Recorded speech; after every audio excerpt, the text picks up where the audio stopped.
नमस्कार, स्वागत है आपका सत्यहिंदी.com पर। मैं हूं नीलू व्यास और एक बार आपके साथ फिर से जुड़ रही हूं आपके पसंदीदा कार्यक्रम आज के एजेंडा को लेकर, जहां पर मैं लेकर आती हूं आपके लिए दिन भर की 3 बड़ी खबरों का विश्लेषण। आज की मेरी लिस्ट में पहली स्टोरी है किस तरीके से आज प्रधानमंत्री नरेंद्र मोदी ने गुड गवर्नेंस डे के दिन किसानों के खाते में, इनफैक्ट 9 करोड़ किसान परिवारों के खाते में 18,000 करोड़ डाले हैं। लेकिन किसान आंदोलन का क्या होगा? अभी तक की जितनी भी गतिविधियां चल रही हैं, ऐसा लगता है कि सरकार बातचीत की बात तो कर रही है लेकिन किसानों को सुनना नहीं चाहती। इससे जुड़ी हुई आपको सारी खबरें बताएंगे। हमारी दूसरी खबर है किस तरीके से इस किसान आंदोलन को लेकर कुछ प्रमुख यूएस यानी कि अमेरिकी सांसद कुछ ज्यादा ही प्रोएक्टिव हो गए हैं। उसके क्या कारण है, उसके डिटेल्स भी आपको बताऊंगी। और तीसरी खबर थोड़ा परेशान करने वाली है। दिल्ली दंगों के आरोपियों के केसेस की पैरवी करने वाले वकील महमूद प्राचा के ऑफिस में दिल्ली पुलिस ने रेड किया और जिसकी काफी आलोचना हुई है। इसके बारे में भी आपको बताऊंगी। लेकिन आज का एजेंडा की शुरुआत करने के पहले आपको याद दिलाना चाहती हूं कि गूगल प्ले स्टोर से सत्य हिंदी के ऐप को डाउनलोड करना मत भूलिएगा। तो चलिए शुरू करते हैं हमारी आज की पहली खबर से।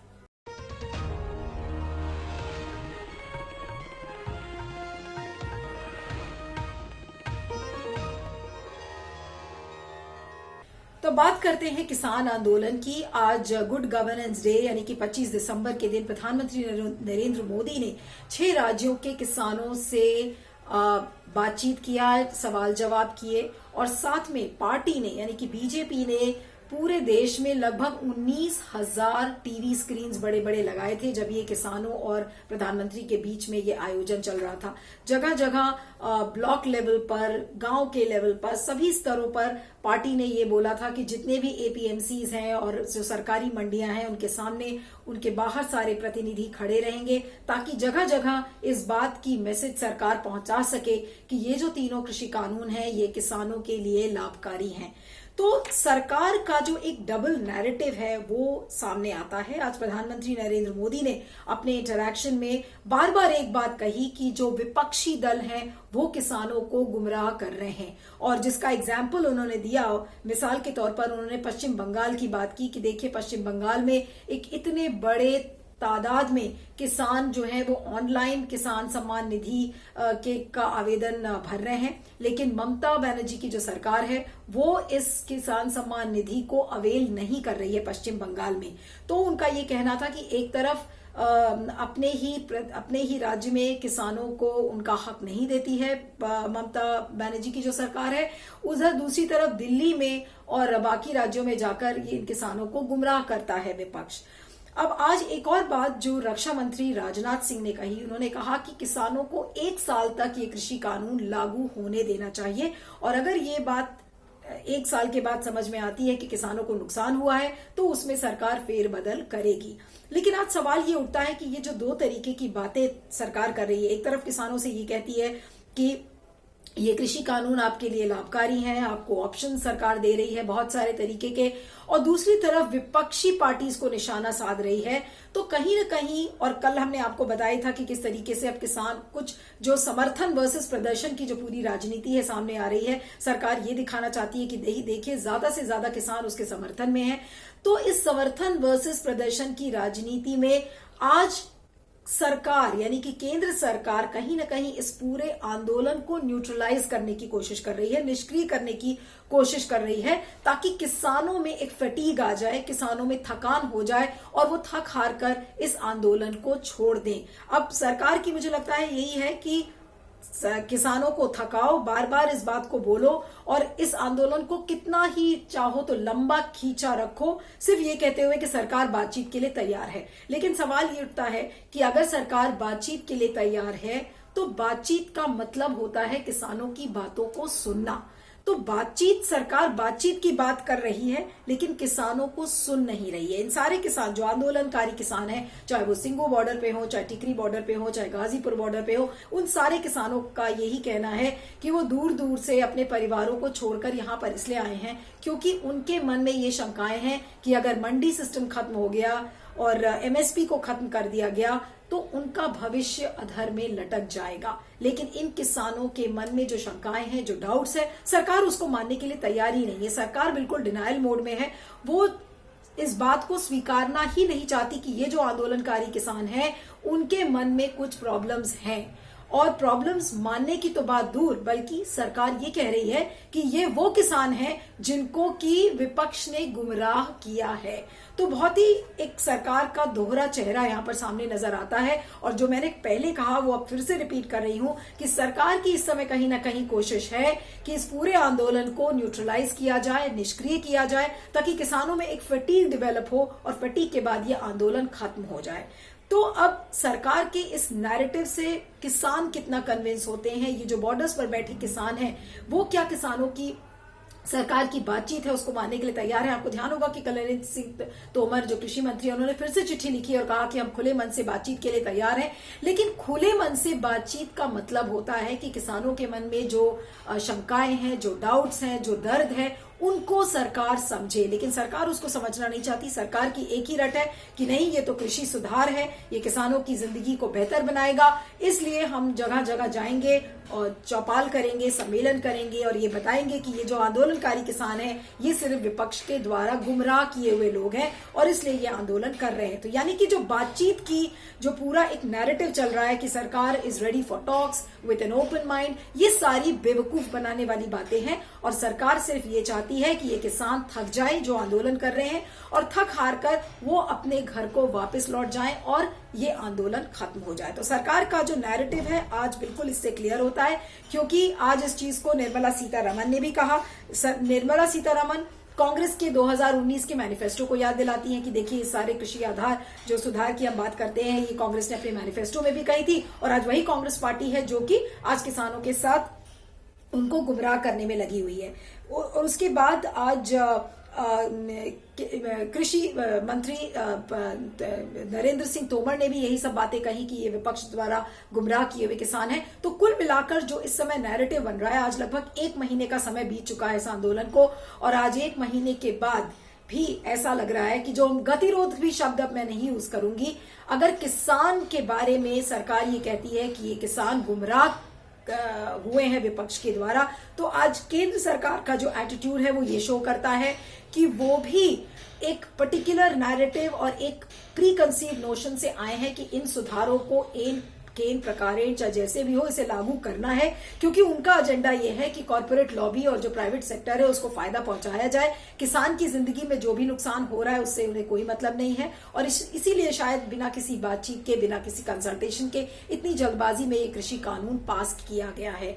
तो अब जो सरकार का जो पूरा नैरेटिव है कि बातचीत की बात कर करके किसानों को इतना थका दो कि किसान थक हार जाए, लेकिन ये किसान कि जो किसान संघ है इन्होंने कहा है, संयुक्त मोर्चा जो किसान का है उन्होंने कहा है कि वो यहां से पीछे नहीं मुड़ेंगे।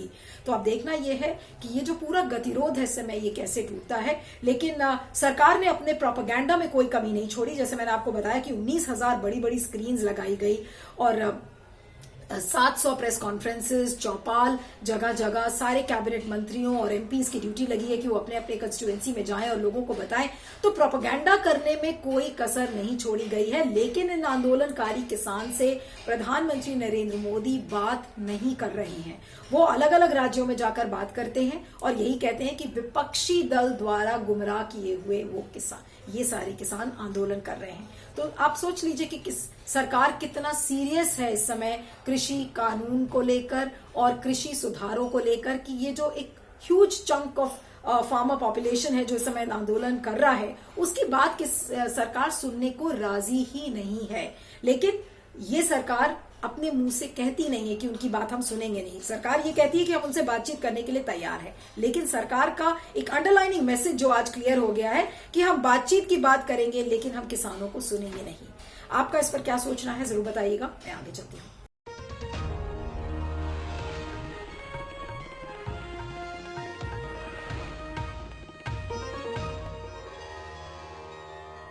हमारी दूसरी खबर भी किसान आंदोलन को लेकर ही जुड़ी हुई है और ये खबर है अमेरिका से जुड़ी हुई, क्योंकि अमेरिका के कई सांसद, लगभग 7 ऐसे सांसद हैं जिन्होंने US secretary of state Mike Pompeo को लिखा है और ये कहते हुए लिखा है कि ये जो किसान आंदोलन हो रहा है भारत में, इससे अमेरिका में रहने वाले जो उनके परिवारजन हैं वो काफी परेशान हैं, क्योंकि उनकी जमीन और सब कुछ उनकी जो एंसेस्ट्रल प्रॉपर्टी है उसका भविष्य कहीं ना कहीं लटका हुआ है और लोगों को डर है कि उनकी जमीनें छिन जाएंगी, उनका भविष्य अधर में लटक जाएगा। इन बातों को यूएस के लॉ मेकर्स ने लिखा है और इन यूएस सांसदों में जो एक भारतीय मूल की जो सांसद है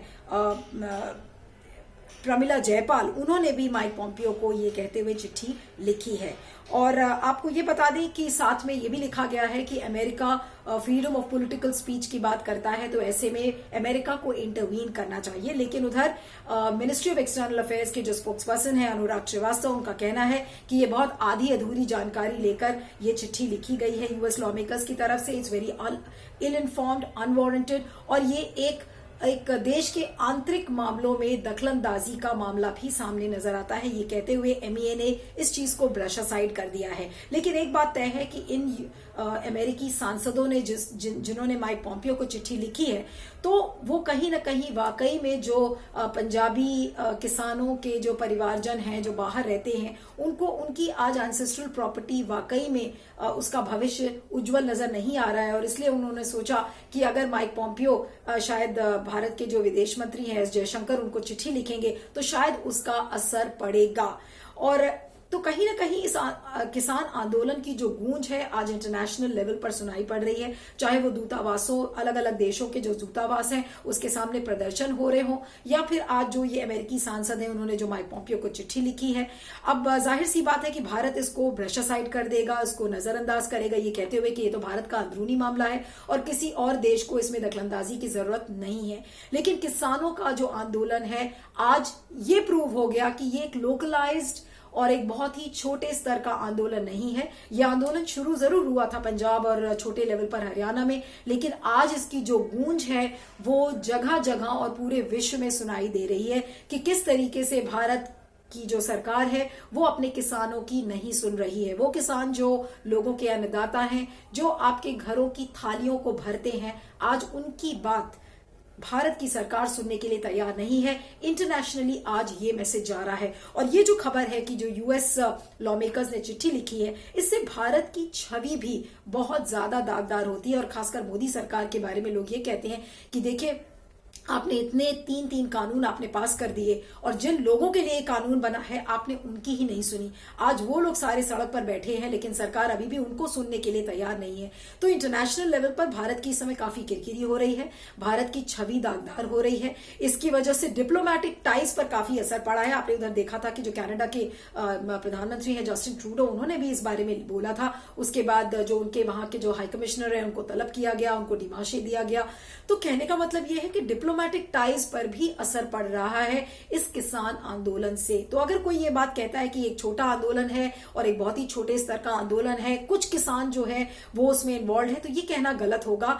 अब किसानों के जो परिवार वाले हैं, जो भारी संख्या में, खासकर जो पंजाब के किसान परिवार से जो लोग हैं, उनकी संख्या कोई छोटी मोटी नहीं है। बहुत सारे ऐसे किसान हैं जिन्हें आज लग रहा है कि अगर कॉर्पोरेट लॉबी पूरी अगर हावी हो गई इन किसानों पर, तो हो सकता है कि उनकी जमीन और जायदाद भी छिन जाए। इस बात को लेकर काफी डरे हुए हैं ये किसान परिवार के लोग। और आपने देखा किस तरीके से अलग अलग देशों में, चाहे वो ऑस्ट्रेलिया हो, मेलबर्न हो, कनाडा हो, यूएस हो, लंदन हो, हर जगह ट्रैक्टर और ट्रॉली और बाइक रैलीज निकाली गई हैं इसी को लेकर, क्योंकि सबको कहीं ना कहीं लगता है कि जो किसानों का भविष्य है वो उज्जवल नहीं है। लेकिन समझ में नहीं आ रहा है कि भारत की सरकार को ये चीज समझ में क्यों नहीं आ रही है कि भारत का किसान इस समय इतना परेशान है।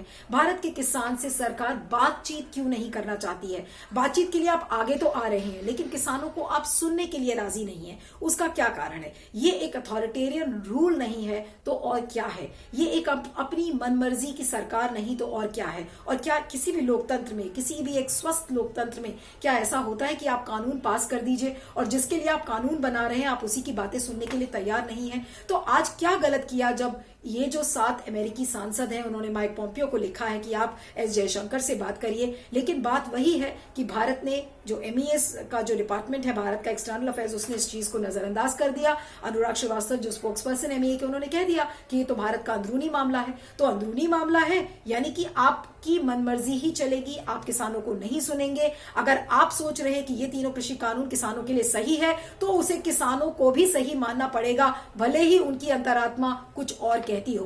तो ये अथॉरिटेरियन रूल एक फैसिस्ट रूल नहीं तो और क्या है, और ये कैसा लोकतंत्र है और देश किधर को जा रहा है और क्या होगा इन किसानों का, आज सबसे बड़ा सवाल ये है। और किसान आंदोलन आज जिसको लगभग 1 महीने हो चुके हैं, तो 1 महीने के बाद भी इस कड़कड़ाती ठंड में ये किसान आज बाहर ओपन एयर में लेटकर और अपनी बातें कहने को मजबूर हैं। लेकिन सरकार ऐसी है कि कहती तो है कि बातचीत करेगी, लेकिन वो सुनने के लिए तैयार नहीं है। सरकार ने अपने कान में तेल डाल लिया है और ये सोचकर बैठी हुई है कि ये किसान आंदोलन करते रहे, हमें इससे कोई फर्क नहीं पड़ेगा, मेरे पास बहुत पैसा है, हम पूरे देश में जाकर प्रोपेगेंडा करेंगे, टीवी चैनलों पर ये दिखाएंगे कि देखिए ये सारे कृषि कानून इतने लाभकारी है किसानों के लिए। लेकिन फिर भी एक छोटा समुदाय किसानों का है जिसे विपक्ष ने बरगलाया हुआ है और ये लोग आंदोलन कर रहे हैं। तो कहीं और मीडिया सारा जो है वो केंद्र सरकार के ऊपर नतमस्तक है। तो मेन स्ट्रीम मीडिया चैनल्स यही दिखाएंगे, इसी बात को दिखाएंगे कि देखिए ये विपक्षी दलों द्वारा भटकाया हुआ एक आंदोलन है।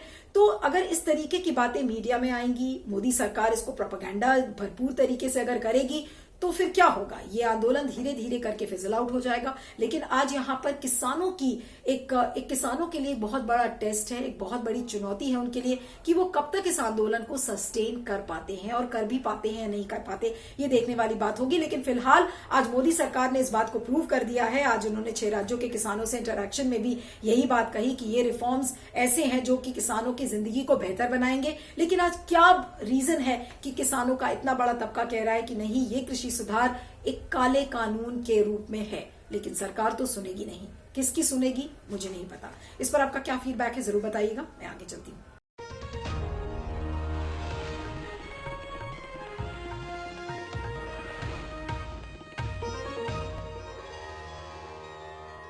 हम बार बार एक बात आपको कहते हैं कि इस लोकतंत्र में केंद्र सरकार के खिलाफ जो भी आवाज उठाता है उसे पाकिस्तानी, खालिस्तानी और आतंकी, एंटी नेशनल, टुकड़े टुकड़े गैंग, ये तमाम नाम उसको दिए जाते हैं।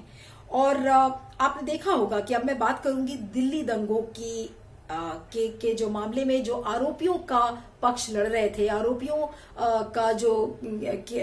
के जो वकील थे, जो उनकी केसेस की पैरवी कर रहे थे, महमूद प्राचा, दिल्ली पुलिस ने उनके ऑफिस पर, जो निजामुद्दीन ईस्ट में उनका ऑफिस था, वहां पर कल दोपहर में रेड डाली और देर रात तक ये रेड्स चली।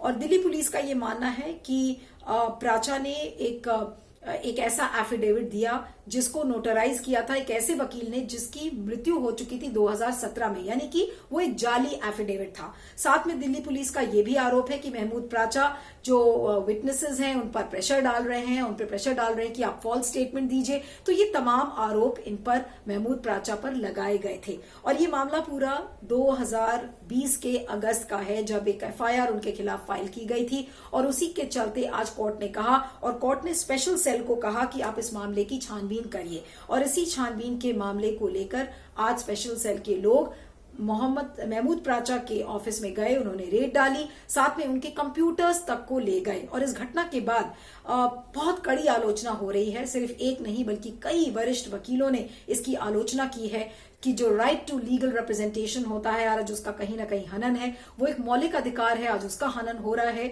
और जिस तरीके से उनके कंप्यूटर्स, उनके हार्ड डिस्क लेके गए हैं, तो एक क्लाइंट और जो अटॉर्नी के बीच में जो एक रिलेशनशिप होती है, एक सैक्रोसैंक्ट रिलेशनशिप होती है, आज उसको भी कहीं तार तार कर रही है ये दिल्ली पुलिस की स्पेशल सेल। अब आपको बता दें, ये पूरा मामला दिल्ली दंगों से ही जुड़ा हुआ था। दिल्ली दंगों में अब ऐसा लगता है कि दिल्ली पुलिस का ये जो रवैया है कि किस तरीके से जाली एफिडेविट का हवाला दिया गया है, ये कहा गया है कि महमूद प्राचा जो वो सारे विटनेसेस पे प्रेशर डाल रहे थे उनको फॉल्स स्टेटमेंट के लिए। तो कहीं ना कहीं एक बड़ी जो तस्वीर इस पूरे एपिसोड से निकलती है कि जो आरोपियों के वकील हैं उन पर फालतू के फॉल्स केसेस करो ताकि जो बाकी वकील हैं वो डर जाएं और आप आरोपियों के जो केसेस हैं उसकी पैरवी ना करें।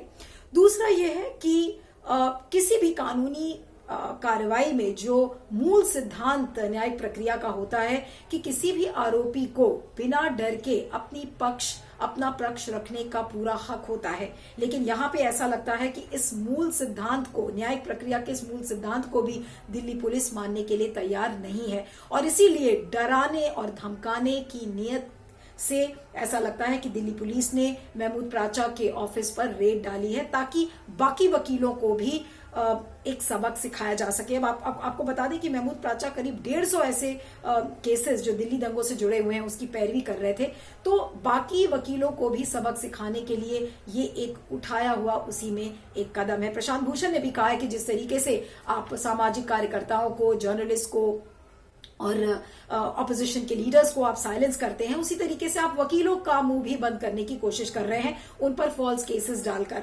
महमूद प्राचा ने कहा, बिल्कुल इस बात को साफ कहा है कि ये जो कंप्लेंट उनके खिलाफ है स्पेशल सेल की, ये बिल्कुल गलत है, इसमें बेसलेस चार्जेस हैं, फेक नोटरी की जो बात कही गई है वो उन्होंने कहा है कि ये 20-30 रुपए के लिए एक वकील नोटरी के पास क्यों जाएगा, और ज्यादातर केसेस में क्लाइंट या उनके रिश्तेदार ही नोटरी के पास जाते हैं। तो कहने का मतलब ये है कि ये जो फर्जी और जो जालसाजी का मामला जो एक फेक एफिडेविट को लेकर उठाया गया है, ये बिल्कुल गलत है। लेकिन जो बड़ी तस्वीर इस समय सामने नजर आ रही है कि कोई भी डिसेंट को दिल्ली पुलिस, क्योंकि अब वो केंद्र सरकार के अंडर में आती है, तो इसलिए यही कहना होगा कि केंद्र सरकार किसी भी डिसेंट को दबाने की कोशिश करती है। और पहले जर्नलिस्ट का मुंह बंद किया गया, सामाजिक कार्यकर्ताओं का मुंह बंद कर दिया गया और अब लॉयर्स यानी कि वकीलों का भी मुंह बंद किया जा रहा है ताकि बाकी वकील भी डर जाए इस चीज को लेकर। और बहुत सारे वकीलों ने इस चीज को कंडेम किया है और कहा है कि एक मोटिवेटेड कैंपेन है और फंडामेंटल राइट्स का हनन है और राइट टू लीगल रिप्रेजेंटेशन किसी का भी होता है और आज उसका भी एक तरीके से वायलेशन है। इस चीज को लेकर इंदिरा जयसिंह ने कहा है। उसके बाद करुणा नंदी ने भी कहा है कि जिस तरीके से महमूद प्राचा के कंप्यूटर्स वगैरह को लेके गए हैं, तो ये जो अटॉर्नी और क्लाइंट के बीच की जो प्रिविलेज रिलेशनशिप होती है उसको भी दागदार किया जा रहा है। बहुत ही बेसिक सा एक मंत्रा होता है किसी भी क्लाइंट और अटॉर्नी के बीच में। तो ये सारी चीजों की आज ऐसा लग रहा है कि केंद्र सरकार ने धज्जियां उड़ा दी हैं और जाहिर सी बात है कि दिल्ली दंगों में केंद्र सरकार की बहुत आलोचना हुई थी।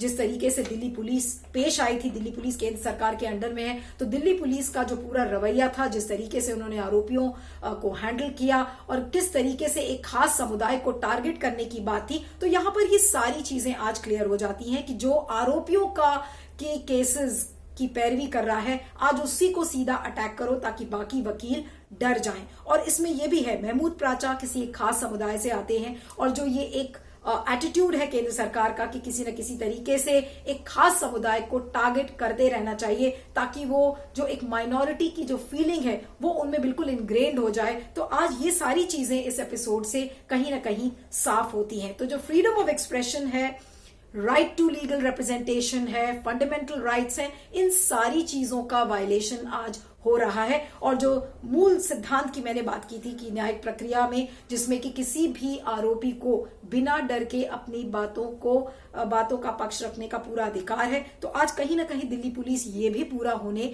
नहीं दे रही है। और जिस तरीके से दोपहर से लेकर रात तक ये रेड चली, तो ये अपने आप में एक कहानी बयां करता है। और महमूद प्राचा ने तो कह दिया है कि ये पूरी प्रक्रिया है वो गलत है। उन्होंने खुद अपनी बालकनी में जाकर ये बोला कि उनके फोन को जब्त कर लिया गया, उनके कंप्यूटर को जब्त कर लिया गया, लेकिन उन्होंने कहा कि दिल्ली दंगों में न्याय लोगों को मिलेगा और संविधान आज भी जिंदा है।